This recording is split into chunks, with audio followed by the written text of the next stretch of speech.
Okay. Hello, good afternoon friends. This is our new BMR, इसको हम big button mount बोलते हैं. ठीक है. इसका दो कैपेसिटी में आता है, एक 346 लीटर में और एक 376 लीटर में. ठीक है. इसको हम हमारा जो पहले BM मॉडल था कन्वर्टेबल 8-in-1, उसके अपग्रेड मॉडल है. इसको हम बिग BM बोलते हैं, मतलब बिग बटन माउंट रेफ्रिजरेटर.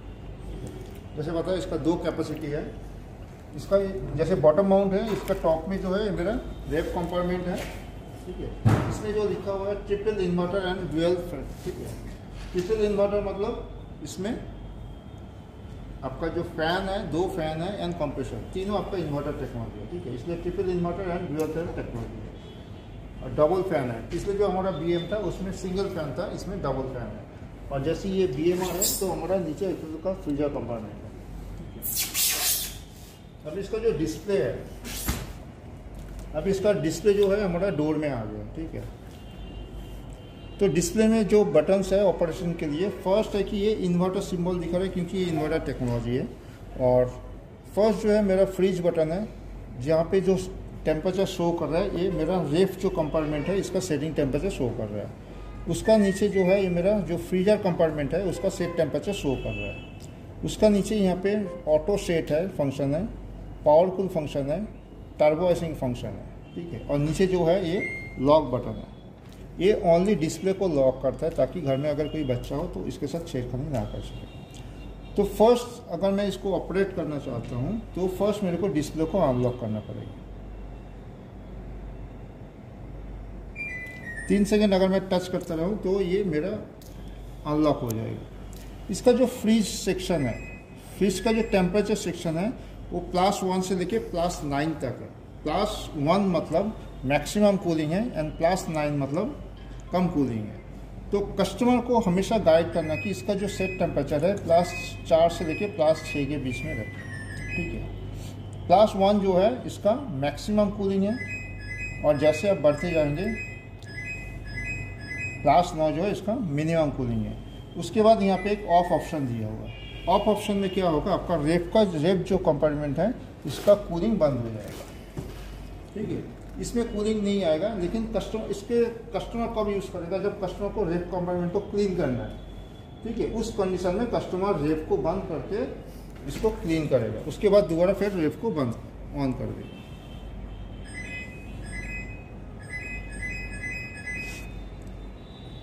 उसके बाद उसके नीचे फ्रीजर ऑप्शन. ठीक है. फ्रीजर का जो सेट टेम्परेचर है वो -14 से सॉरी इसका जो फ्रीज सेक्शन जो है, फ्रीजर जो सेक्शन है, इसका जो टेम्परेचर रेंज हमारा दिया है, ह्यूज एक रेंज दिया हुआ है +5 से लेके -24 तक. ठीक है. इसका मतलब मेरा जो फ्रीजर सेक्शन है उसका टेम्परेचर कस्टमर अपना रिक्वायरमेंट के हिसाब से +5 से लेके -24 के बीच में किसी भी टेम्परेचर में सेट कर सकते हैं. ठीक है. जब इसको फ्रीजर को जब फ्रिज के हिसाब से यूज़ करना है तो उस कंडीशन में कस्टमर इसको प्लस में रखेगा. जब कस्टमर को चिलर के हिसाब से यूज़ करना है तो इसको 0 में रखेगा.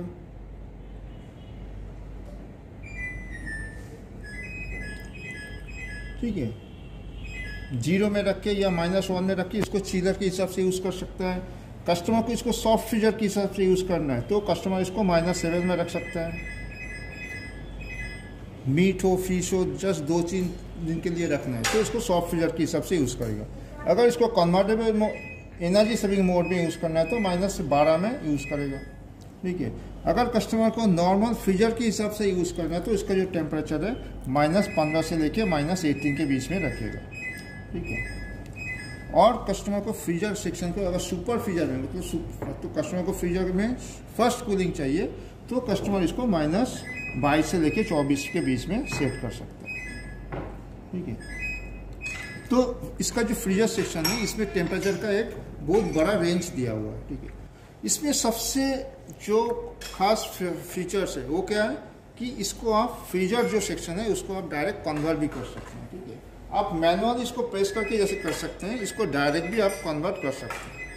कस्टमर चाहता है कि मैं इसको डायरेक्ट कन्वर्ट करूँ तो कैसे करें, उसके लिए फ्रीजर बटन को 3 सेकेंड जस्ट प्रेस करके रखना है.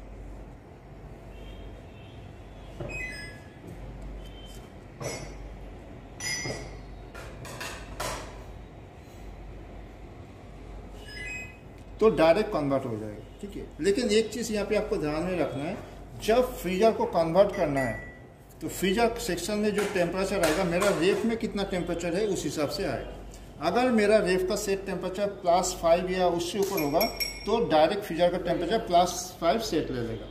अगर फ्रीजर का जो टेम्परेचर सेटिंग है वो +5 से कम होगा तो मेरा फ्रीजर का जो सेट टेम्परेचर है वो उतना ही लेगा या उससे कम लेगा, ठीक है। तो जैसे मैंने यहाँ पे +3 किया तो यहाँ पे +3 आ गया, ठीक है। अगर फिर मेरे को यहाँ के +5 करना है तो मेरे को फर्स्ट फ्रीजर जो टेम्परेचर है इसका टेम्परेचर को पहले बढ़ा लेना है, ठीक है। उसके बाद आता है यहाँ पे ऑटो सेट। ऑटो सेट में क्या होगा, मेरा फ्रीजर एंड रेफ ये दोनों का जो टेम्परेचर है बाय डिफ़ॉल्ट +5 एंड -18 में सेट हो जाएगा।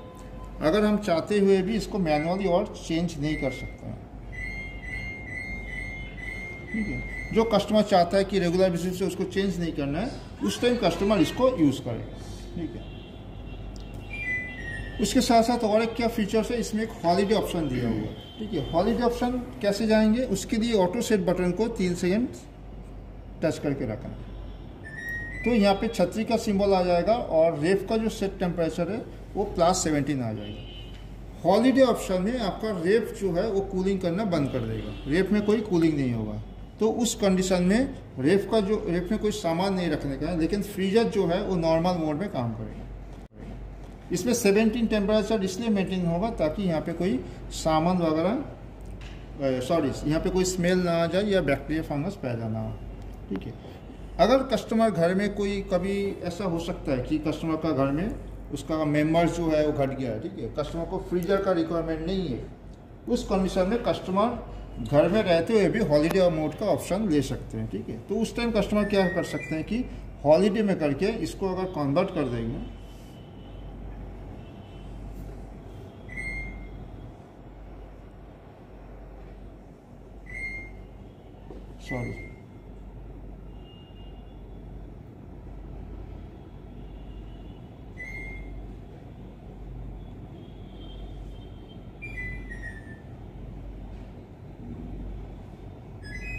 ठीक है।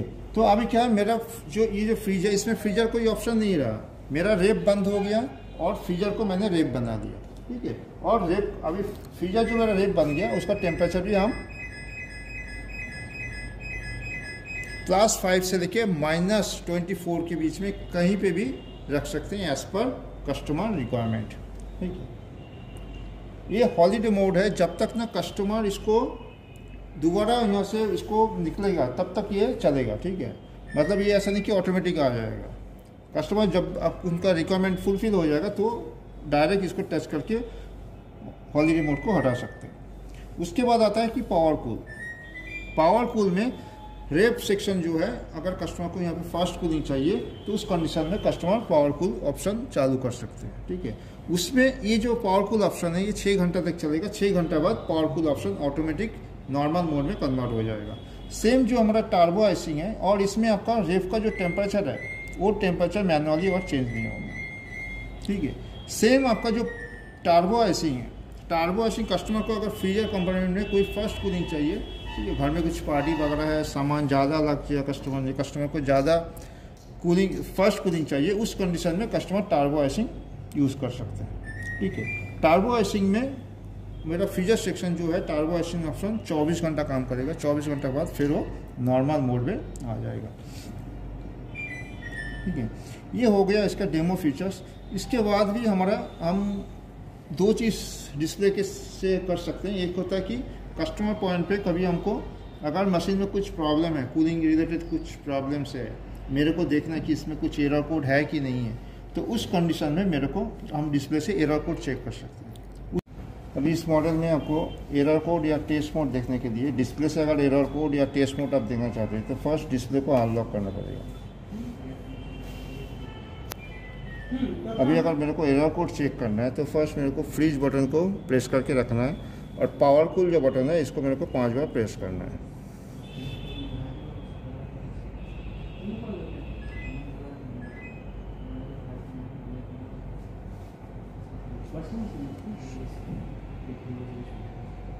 Waiting.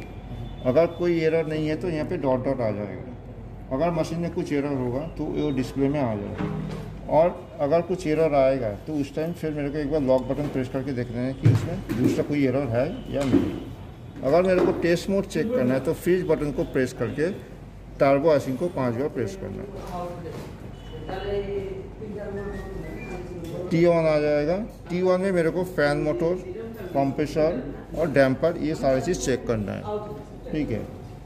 अगर मेरे को डिफर साइकिल चेक करना है तो T1 कंडीशन में मेरे को लॉक को दोबारा एक बार प्रेस करना है तो T2 हो जाएगा। पीसीबी हीटर को सप्लाई देगा, ठीक है। और उस कंडीशन में मेरे को देखना है कि हीटर ऑन हो रहा है कि नहीं और हीटर कितना देर चल रहा है। हीटर तब तक चलेगा अगर मशीन में मेरा कूलिंग है तो डिफर सेंसर पे जब तक ना +10 डिग्री टेम्परेचर आएगा तब तक पीसीबी हीटर को सप्लाई देगा। अगर डिफर सेंसर में टेम्परेचर +10 से ऊपर है तो ओनली 10 सेकंड के लिए हीटर पीसीबी हीटर को सप्लाई देगा, ठीक है। उसके बाद हम T3 T4 करके, T3 जो है हमारा फ्रीजर में है, बेस में एक हीटर दिया हुआ है स्वेटिंग रोकने के लिए, तो उसको चेक करने के लिए है। और उसके बाद जो T4 T5 T6 है वो R&D के लिए। हम T2 से निकालने के लिए डायरेक्ट T1 T2 T3 आ गया। उसके बाद T4 T5 T6 T7 करके निकाल सकते हैं, या डायरेक्ट पावर को ऑफ करके ऑन करेंगे तो भी हम T मोड से बाहर आ जाएंगे।